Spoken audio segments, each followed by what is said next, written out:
Un autre concept extrêmement important à comprendre, c'est celui des injonctions paradoxales. Donc qu'est-ce que c'est que les injonctions paradoxales? Alors je vais vous donner une illustration de ça. On est dans une famille où la mère d'un enfant offre deux cravates à son enfant. Une cravate bleue et une cravate rouge. Et donc le fils est content, il a deux cravates, génial. Puis le lendemain, il met une cravate, il met la cravate bleue. Et donc là, sa mère lui dit, mais pourquoi tu n'as pas mis la cravate rouge? Elle te plaît pas la cravate rouge?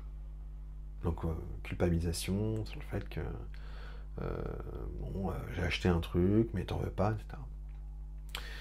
Évidemment, si l'enfant avait mis la cravate rouge, elle aurait très bien pu dire aussi, mais elle te plaît pas la cravate bleue? Euh, et donc, que vous choisissiez cravate bleue ou cravate rouge, dans les deux cas, vous êtes dans une impasse. Alors évidemment, si vous ne mettez pas de cravate, c'est pire, parce que là, alors là, aucune des deux cravates ne vous plaît. Et donc, dans un système comme celui-ci, avec cette injonction paradoxale, la seule manière finalement de fonctionner correctement, c'est de mettre la cravate bleue et la cravate rouge. Et c'est la seule chose qui finalement pourrait plaire à la mère, et qui paraît complètement paradoxal, qui paraît complètement en fait étrange vu de l'extérieur, et qui pourtant, dans ce système-là, avec des injonctions paradoxales, est la manière la plus logique en fait de fonctionner. Et donc, les injonctions paradoxales, c'est quelque chose qu'on retrouve beaucoup en entreprise. C'est-à-dire que vous allez avoir des personnes ou des équipes qui subissent des injonctions paradoxales. C'est-à-dire que on leur demande à la fois de faire, par exemple, de l'extrême qualité d'un point de vue technique. Il faut qu'on soit dans une logique d'architecture à long terme, il ne faut pas qu'il y ait de dette technique. Et d'un autre côté, on va leur demander de faire un produit rapidement, quick and dirty, qui soit avec des fonctionnalités, qui soit vite sur le marché, et peu importe finalement que ce soit bon techniquement. Donc là, vous voyez typiquement, vous pouvez avoir un responsable technique ou un responsable produit qui ne sont pas d'accord, qui n'ont pas géré à leur niveau logique en fait leur débat, leur discussion, qui n'ont pas trouvé de compromis, et vous vous retrouvez avec une équipe qui doit faire rouge et bleu, donc qui doit mettre la cravate rouge et la cravate bleue en même temps. Et ça, on l'observe beaucoup plus souvent qu'on ne le croit dans les entreprises. Je vous donne un autre exemple.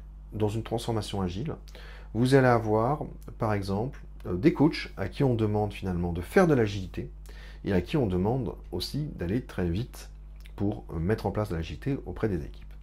Et donc c'est un petit peu contradictoire. C'est une injonction paradoxale parce que si vous voulez être efficace dans une transformation agile, il faut qu'il y ait du temps pour pouvoir, pour le changement ça demande du temps.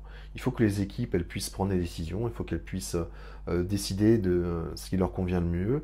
Il faut qu'elles puissent aussi peut-être au début ça dire non pour pouvoir après rentrer dans une logique d'argumentation, de discussion où finalement ils vont pouvoir trouver eux-mêmes une forme d'agilité qui leur convient, qui est efficace pour eux.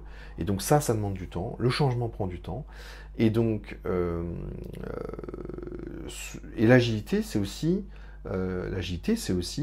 quelque chose dans lequel on croit à l'auto-organisation, dans lequel on pense que l'auto-organisation, le fait de pouvoir décider par soi-même, ça crée beaucoup plus de motivation et d'efficacité. Et les architectures beaucoup plus solides aussi. Donc, dans l'agilité, il y a cette logique finalement de liberté quelque part et d'auto-organisation. Et à la fois, si on demande d'aller vite et on demande finalement la solution pour aller vite, c'est d'imposer une manière de fonctionner. Et donc là, on est dans une contradiction, on est dans une injonction paradoxale. Comment faire quand on est coach, qu'on nous demande d'aller vite pour pour mettre en place du Scrum ou du Kanban, et quand on est face à une équipe qui elle, a besoin de temps finalement pour accepter ça, comprendre l'intérêt qu'il y a derrière, et ben voilà, il faut faire des choix. C'est pas toujours évident, mais pour l'instant, donc, je ne vous explique pas comment on fait dans cette situation-là, mais ce qui est important pour le moment, c'est de comprendre ce que c'est qu'une injonction paradoxale. On vous demande à la fois rouge et à la fois bleu, et finalement vous êtes finalement c'est un peu la quadrature du cercle.